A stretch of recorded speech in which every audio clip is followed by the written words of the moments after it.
एक बार हजरत मूसा जी यहूदी धर्म के प्रवर्तक में से किसी ने पूछा सत्संगी ने कि आज के दिन सबसे बड़ा इल्म वाला यानी ज्ञानी कौन है। उसने अपने आप को बताया तो उसका अल्लाह बोला, जिसको खुदा मानते हैं, जिसने कुरान का ज्ञान दिया, बाइबल का दिया। ये मूसा तने ये बात बहुत गलत की, मुझे अच्छा नहीं लगा। तुमने अपने आप को कैसे कह दिया मैं सबसे विद्वान हूँ। अब मूसा जी भी अपनी जगह ठीक थे जी, यो ज्ञान आपसे प्राप्त हुआ, आप भगवान खुदा हो, और खुदा जो ज्ञान देता हुआ सबसे उत्तम होता है। मैं उसी के आधार पर कह दिया। बोला नहीं, तेरा ज्ञान तो अल खिजर के ज्ञान के सामने पास भी नहीं, कुछ भी नहीं है। तो अल खिजर के पास मूसा जी पहुंच गए। अल खिजर जी ने कहा, कबीर साहब थे वो, कि मेरी तो बातों को माननेगा नहीं, विश्वास नहीं करेगा, जो मैं को बातें माननी पड़ेगी, कोई ऑब्जेक्शन नहीं होना चाहिए, और बोल लेगा नहीं, सुन देखता देखता रही। वो बोला, मूसा जी बोले, बिल्कुल महाराज, जैसे आप कहोगे, मुझे सब्र करने वाला पाओगे, कति मैं ऑब्जेक्शन नहीं करूंगा आपकी बातों में। अगर तू खरा उतरा तो ज्ञान बताऊंगा, ना बताऊंगा नहीं। उसने रास्ते में चलते एक जवान लड़का था, 17-18 साल का, हल्की ने पकड़ के और उसकी गर्दन पकड़ के मार दिया। तो मूसा जी बोले, तनिष बेकसूर को मार दिया, तेरा दिमाग खराब है, यूं क्यों मारा तेने, क्या बिगाड़ा तेरा इसको। तो अलखिजर बोला, मैंने कहा था मैं जो करूँ तू देखता रहिए, बोलना नहीं है, मेरी क्रिया पर अविश्वास ना करना। मूसा जी ने अपनी गलती मानी, चल पड़ा। ऐसे ऐसे दो तीन और कारण गए, सब में उसने ऐसे ऑब्जेक्शन किया। आखिर में वो बिना हार गया। मूसा कि मैं इस योग्य नहीं, मैं आपकी बातों को अविश्वास करता रहा हूँ। लास्ट बता दिया कि इस क्रिया के बाद तो फिर ऑब्जेक्शन किया तो मैं तेरे से बात नहीं करूंगा, ना पे बताऊंगा। ज्ञान बोला जी ठीक है, उस पर भी हार गया वो। तब अल खिजर बोला, सुन ले, ज्ञान तो तूने बताऊ नहीं, और वो लड़का क्यों मारा था। वो ऐसा दुष्ट पैदा हो गया था, इसके माँ बाप भगत हैं, और उनको इतना परेशान करता, वह रो रो का टाइम काटते। उसके स्थान पर भगवान ने उनके घर में 50 साल की उम्र में एक बेटी का जन्म दिया। उनका सुखी जीवन रहा।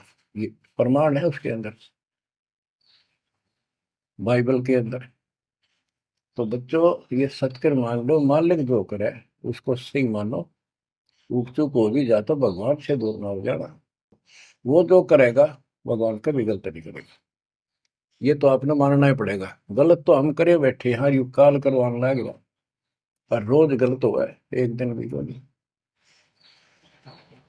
तो बच्चों, परमात्मा की प्रत्येक क्रिया पर विश्वास रख कर चलो तुम। हमने चाहे कितना नुकसान होता दिखे, रद्द करम ताराम की रजा दरशीष, दास गरीब दरस परस तिस बैठे जगदीश। हम अपनी विचारधारा को ऊपर रखा है, जो घिसी पट्टी और बिल्कुल बकवादों से भरी होती है। इस कारण से हम भगवान पे विश्वास, गुरु जी पे विश्वास, और सब क्रियाओं पे विश्वास करके अपने कर्म छोड़ के फिर काल के जाल में फंसे रह जाते। और वहां कुछ है ही नहीं वो तो सारे उल्टे कर्म, बेसिक परंपरा बनावटी है। बच्चों, विश्वास करो अपने बंदी छोड़ पे, विश्वास नहीं करोगे तो मार खाओगे।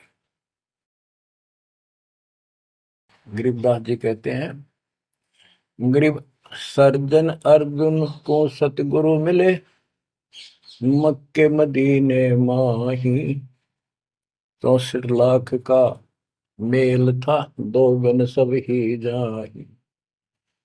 गरीब चंडाली के चौक में सतगुरु बैठे आए, 64 लाख गारत गए, दो रहे सतगुरु पाए। गरीब सरजुन अर्जुन ठाहरे, सतगुरु की प्रतीत, सतगुरु यहाँ ना बैठिए, यो द्वारा है नीच। गरीब ऊंच नीच में हम रहे, हांड चाम की दे, सरगुण अर्जुन समझियो, रखियो शब्द स्नेह। बच्चों, सरजुन और अर्जुन नाम के दो मुसलमान थे। इनके नाम तो मुसलमान पद्धति पर थे। परमात्मा मक्का मदीने में गए तो वहां बहुत से चमत्कार किए। इन दोनों आत्माओं को समझ में आई ये बात। फिर ये सारी संगत में वहां मुसलमान थे, 2 वक्त मुसलमान रहे। इन्होंने कहा, वैसे तो काफी थे मुसलमान भी, पर ये विशेष दृढ़ थे, सब नियमों का पालन करने वाले थे। तो इनका नाम बदल के सरजुन और अर्जुन रख दिया।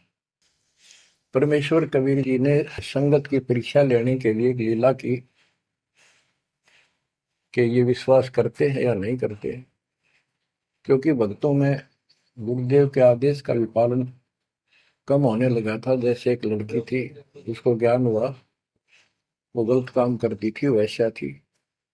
अपना जीवन सुधारने के लिए मालिक से ज्ञान सुना, सत्संग मानने लगी, तो संगत वाले उसको धिक्कारने लगे।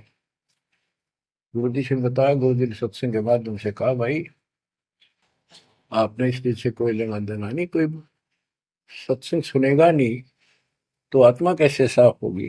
कपड़े को पानी साबुन लगेगा नहीं, उसका मैल कैसे उतरेगा? फिर भी वो जैसे तैसे अटपट करते रहते हैं। एक दिन मालिक ने परीक्षा ली, एक लड़की उस वैश्या को हाथी पर बैठाया, हाथी किराए पर लिया, हाथ में गंगाजल सफेद पानी बोतल में भर लिया जैसे शराब हो। लड़की के कंधे पर हाथ रख लिया, सारी काशी में घुमा दिया, साथ में रविदास जी थे।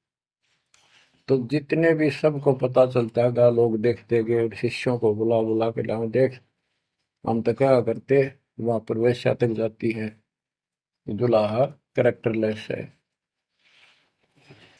पहले तो हम भगवान क्या करते उसको, इतने सुख दे दिए, जान निकली पड़ी थी, टोटा दुखी कर रहा था, शरीर में कष्ट थे, कहीं सुबह का रोटी भी नहीं थी, और इतने ठाठ कर दिए गुणे दिनों में। जब तो भगवान थे, आज वो शैतान लगे। ये हमारी कमजोर बुद्धि, जीव बुद्धि की सोच थी। सब परमात्मा को छोड़कर दूसरी साधना करने लग गई। गरीबदास जी कहते, बड़ुआ बड़ुआ सब कहे, कोई ना जाने खोज। क्यों ऐसे किया था उस बालक ने, इसको कोई नहीं समझ सका।